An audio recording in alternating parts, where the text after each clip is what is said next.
So, I'm going to read another piece of school to you today.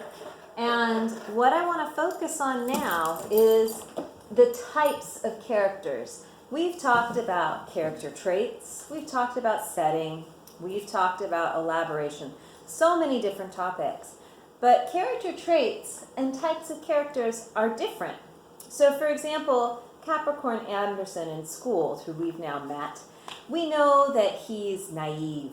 He doesn't know the outside world from Garland Farms very well. You know, he doesn't understand that middle school children don't drive cars. He doesn't understand what a class president is. He's never seen a locker before. He's never talked on a phone. Very different from the average middle school student. So he's naive. That's a character trait. He's also kind. He really cares about his grandmother. He doesn't like to see physical violence, right? These are some traits that he has. But types of characters would be your protagonist, your antagonist, your foil, your stereotype, okay? And your protagonist would be Capricorn Anderson. That would generally be your good person, okay, or your lead. Doesn't have to be good, but it's your main character. Okay? And by contrast, your antagonist is usually the problem in the story. It's the person who's maybe the bad person. Okay? Maybe. Not exactly, but if I was gonna, I don't know why they'd be a pair, but apparently today they would be. If I was going to use, for example, Harry Potter is your protagonist. He's your good guy. He's on a mission. He's doing things in the story. He's who we follow most of the time.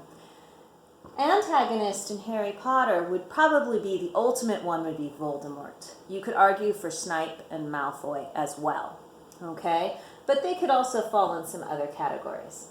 So you've got your protagonist, your lead in the story, and your antagonist, generally. Then you tend to have things that we would call a foil. A foil is a character in the story that is like a sidekick, okay? So if you were back to Harry Potter again, his sidekicks are Hermione and Ron. And they bring out the characteristics, the traits of your lead, of your protagonist. So like it's very obvious that Harry Potter has leadership skills. It's apparent that he's very giving, that he's a peacemaker, those kinds of things because of Ron and Hermione. Okay? And then your stereotype is a character that you can identify and recognize. They tend to be the same again and again in stories and life. An example of a stereotype in Harry Potter, again, Malfoy could be your stereotype. He's the typical bully. You know what to expect from him again and again and again. McGonagall is also a wonderful stereotype of that strict teacher with a good heart that you find out as you get to know them better is actually pretty cool. Stereotype of an older teacher, female particularly. So these are some types of characters that we want to look for. So Capricorn Anderson, I already said, is your protagonist, but see if you can identify some of these other characters as I read today. And then we're still working on elaboration, so I want you to pay attention to how Gordon Cordman, the author, elaborates. And we are going to hear from the character Naomi Erlinger. And again, character traits or types of characters in this story are awesome to look at because each chapter highlights a different character and the point of view that they are seeing this story unfold in. So let's meet Naomi. The time was coming. I could almost smell it. One day, Zach Powers was going to be my boyfriend. Sure, he was sniffing around Lena. Everybody knew that. But sooner or later, he'd see that she lacked the depth and sincerity of yours truly. And that, besides, she had the hots for Daryl. Or maybe Grant Tubman. If only he'd get rid of that ridiculous tongue stud that looked like a pimple. Enough said. Especially about Lena, who was my best friend. It was tough to compete with Lena, who was so naturally pretty and had a very strong personality. To be honest, she was kind of a bulldozer. when it came to getting what she wanted, but I don't say that in a mean way. People did what she told them because they liked her, not because she made their lives miserable if they didn't. And since I was more shy than Lena, and not quite so willing to squeeze into size 0 jeans and apply makeup with a snowblower, I had to try a little harder to get Zach's attention. With friends like Naomi, I don't think you need enemies. Who would have thought that the equalizer would turn out to be the biggest dweeb in school? No, not Hugh Winkleman. Capricorn Anderson. The minute I shot that spitball in the cafeteria, I could feel Zach noticing me. He said, "Nice trajectory." And he asked if he could finish my tater tots. I knew it was the turning point in our relationship. The road to Zach went straight through the new hippie kid. Example, Zach wanted to make Cap 8th grade president. Sure, the rest of us had our hearts set on Winkleman, but I quickly volunteered to work on Cap's election campaign. Not that anybody was running against him, but we still had to make it look real so Mr. Kazaski wouldn't get suspicious. We made posters. My favorite was Capricorn Anderson, the people's choice. Because while I was painting it, Zach said, "It doesn't have to be perfect, Naomi. It's not like anybody's going to have to vote for him." And while he was talking, his hand brushed my hand. Lena was a little suspicious when I told her we didn't need any help with the election. You definitely didn't want to get on her bad side. But by the time Zach and I started going out, she'd probably be hot and heavy with Daryl, or Grant Tubman, minus the tongue stud. So I was safe. Zach was so cool. It was almost like watching the plan beamed straight from his brain onto the screen of a blockbuster movie. We put up posters, scared off 2 dummies who wanted to run for the job, and presto! Capricorn Anderson was elected 8th grade president unopposed. The best part is the doofus has no idea what just happened to him, Zach chortled. Who knows what's going on under all that hair, Lena snorted. I personally got the impression that Cap thought all new students had to go through this, like being president was part of registering and choosing electives. But I kept my mouth shut and laughed along with the others. Zach had a great smile. When they made the announcement at the all-school assembly, Zach and Daryl hoisted the new president up on their shoulders and marched him onto the stage. He'd been around C Average for a couple weeks, and people knew his name from our posters and had seen him in the halls. But this was the first time the entire student body made the connection. 1,100 kids took in the sight of a genuine middle school hippie. This tall, skinny, long-haired boy in tie-dye, toes poking out of those homemade sandals. He looked so silly, so goofy, so weird, that he was almost cute. Not attractive, but adorable, in the sense that you can't help pitying him, like a wet puppy rolled in sand. By the way, Gordon Corman is elaborating a lot here. Zach had started shouting, "Speech! Speech!" and some other people took up the cry. Mr. Kazaski handed over the microphone, and we all quieted down to listen to what Cap had to say. He stared at us for a long time, until I was almost wondering if Zach had chosen someone who was so nerdy he was too perfect for the job. Then he announced, "I shouldn't be president." "Why not?" Daryl heckled. Cap struggled with that one. But when he finally spoke, his answer was as bizarre as his appearance. I don't know anybody's name." Like the president had to be able to rattle off the names of all 1,100 of his constituents, or else he wasn't qualified. Peals of laughter rolled through the gym. Even the 6th graders could see how dopey that was. I felt proud and exhilarated. I felt like the woman that's behind every great man, the one behind Zach, I mean. "That was fantastic," I congratulated him when the assembly was over. He grabbed me by the arm and began towing me to the front. "We're not done yet." "Where are we going?" His oh-so-blue eyes gleamed. If the hairball thinks it's his duty to learn 1,100 names, who are we to burst his bubble by telling him he doesn't have to? "You mean?" I didn't get a chance to finish the thought, because he was already flagging down a very dazed 8th grade president. Poor Cap. I honestly felt sorry for him. Freshly inaugurated to an office he never ran for, well, what would you be thinking? He just wanted to get out of there and be left alone. Remember me, Cap? I'm Zach, and this is Naomi. Zach greeted him. Now you know us. It's only a matter of time before you get the chance to meet everyone else in the school. Cap's haunted eyes took in the sight of the entire student body, more than 1,000 strong, streaming through the gym exits. If it hadn't been so funny, if Zach's eyes hadn't been almost turquoise, I would have confessed that the whole thing was a gag. I'm not good at remembering names, he told us. I don't know a lot of people. We're sure you can do it, I assured him. One, he persisted. One what? One person. I see other people when we're in town for supplies, but Rain does all the talking. Rain? I queried. My grandmother. She's the person I know. That was the thing about Cap that I would never dare say to Zach. I could never escape the suspicion that he was putting us on even more than we were putting him on. But if that was the case, he had to be the greatest actor on the face of the earth, because he didn't crack a smile. Not for a millisecond.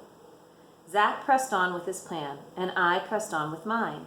We put a suggestion box in the guidance office for students to bring their concerns to the president's attention. Cap never suspected that the entries were all fake, and that we were writing them in the equipment room after Zach was done with football practice. We spent too much time laughing for any serious romance to develop, but it was fun. We were convulsed with hysterics at the thought of our hippie asking Mr. Kazaski to convert the water fountains to Gatorade and to erect a bullfighting stadium in the parking lot. Surprisingly, Mr. Kazaski seemed to be kind of going along with the gag. It was one thing for him to keep out of student matters, like he did last year with the Simard kid. But when someone asks you for a bullfighting ring in an American public school, you have to know you're being pranked. Mind you, when you've just heard that same kid express the belief that a president has to know every student's name, you can never be 100% sure. Whatever the reason, our assistant principal never took Cap aside and explained to him that someone was yanking his chain. And we really yanked. Zach told him that he had to hold weekly press briefings for reporters from the school newspaper. The reporters? Us. We didn't work for the paper, but how was Cap going to know that? What about the real newspaper staff? I asked uncertainly. They're not invited, Zach said decisively. Those dweebs should be happy we didn't make one of them president. The first of these conferences was held in a room that didn't exist. Cap wandered the halls like a lost soul in search of the fictional geography lab. Zach planted students out there to give him bogus directions. Make a left at the music room, down the stairs, through the double doors, then 2 rights and a hard left at the furnace. We rescheduled for Friday after telling him how disappointed we were that he'd stood us up. He apologized and promised to do better. This briefing was held in room 226, which did exist but was locked. While he wrestled with the doorknob, Zach sent the football cheerleaders to form their human pyramid right beside him. They chanted, "Cap, Cap, he's our man. If he can't open it, nobody can." To tell the truth, I wasn't super high on this idea, since Lena was not only a cheerleader, but also the apex of the pyramid. It was impossible to compete with anyone in a cheerleading outfit, especially at our school. Over the summer, the basement got flooded and the uniforms all shrank. I felt better when the real press briefings began. Lena traded her pom-poms for a reporter's notebook, and we all spoke up for the people's right to know. Cap, what are you going to do about the terrible state of the cafeteria food? Cap, the boys' locker room is a cesspool. What are your plans to improve it? Cap, have you thought about air conditioning the school buses in light of global warming? I don't have the answers to any of those things, was his grave reply. Maybe you picked the wrong person to be president. which only proved that we picked exactly the right person to be president. Now that Lena was back in the plan, I had to come up with something good in order to stand out in Zach's eyes. I invented a secret admirer for Cap named Lorelei Lumley, a 7th grade student government groupie who slipped perfumed love notes through the vents of his locker. These are perfect, Zach enthused. I could tell that he hadn't overlooked the bright red lip imprint that I had kissed onto every piece of stationery. Zach had Cap's combination, so we made it our mission to see that he never opened the door without finding something bizarre and or gross.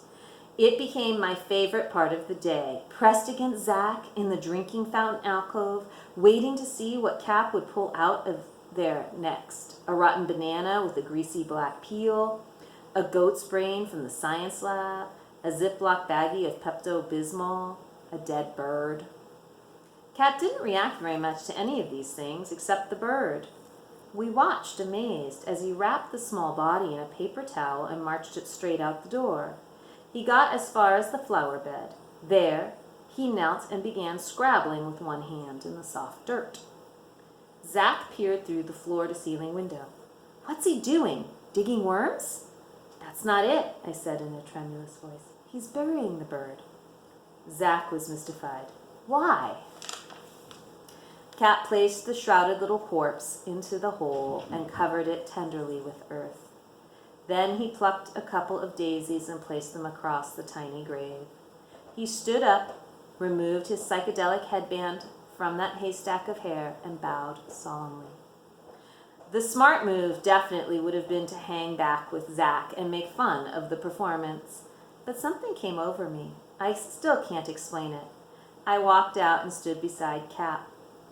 I wasn't a bird lover. I didn't know a canary from a condor. But the look of sympathy on the hippie's face was so honest, so pure, that it planted the emotions inside my head. Suddenly, I had to pay my respects to this innocent creature cut down in the prime of life. It wasn't much of a funeral. We stood there like junior undertakers while the wind turned Cap's unbound hair into a reasonable facsimile of a rainforest. "Death is part of life," he said simply. "This is just another part of your journey. Fly well." I noticed that quite a few kids were looking on, trying to figure out if we'd gone crazy. Probably. One 7th grader took off his baseball hat in reverence. I caught a disapproving look from Zach on the other side of the window and silently cursed myself for making a mistake Lena never would have made. Yet it seemed so right. And I couldn't be sorry for that. When Zach became my boyfriend, I hoped I could make him as sensitive as Capricorn Anderson. Afterwards, some of the spectators went up to Cap to say a few quiet words. He asked all of them their names.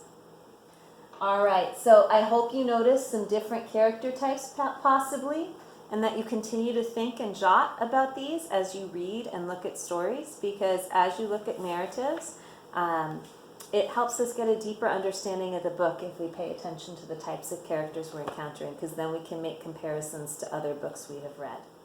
All right, catch you in Readers and Writers Workshop. Take care. Bye.